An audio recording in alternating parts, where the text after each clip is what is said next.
కు ఎంపీలు ఉంటే లోక్సభలో కొట్లాడేవారు, బీఆర్ఎస్ కు ఎంపీలు ఉంటేనట లోక్సభలో కొట్లాడేటోళ్ళట. ఏ పార్టీ కొట్లాడుతురో మరి. ఉన్నప్పుడు ఏం కొట్లాడారు? చంద్రబాబు తెలంగాణ 7 మండలాలను తీసుకుపోతా అంటే ఈ ఎంపీలు, మీకున్న ఎంపీలు ఏ పార్టీ ఆపిరు? హైదరాబాద్ కు రావాల్సిన ITIR ను గుజరాత్ కు పట్టుకోపోతా అంటే అప్పుడున్న మీ ఎంపీలు ఏ పార్టీ ఆపిరు? తెలంగాణకు రావాల్సిన జాతీయ ప్రాజెక్టులను మీ ఎంపీలు ఏ పార్టీ తీసుకొచ్చారు? అప్పుడేమో ఇల్లు వీకి పందిరేసినోడు ఇప్పుడు పందిరి వీకి ఇల్లు వేస్తా అన్నట్టున్నది మీ ముచ్చట.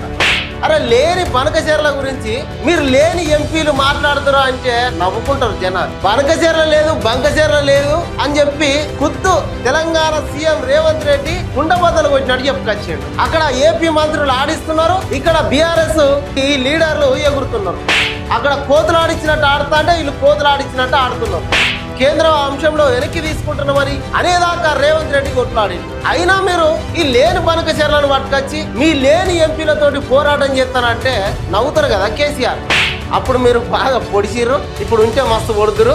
అసలు ఏంది ఇది? బనకచెర్ల లేదు, దానిపైన రాజకీయ పోరాటం చేస్తామంటే ఇక మరి దేని మీద చేస్తారు? మరి మీరు బనకచెర్ల అసలు అంశమే లేదు, మీ ఎంపీలు దేని మీద కొట్లాడుతారు? కేసీఆర్ బాగా ఆగమవుతున్నాడు అధికారం కోల్పోయేసరికి.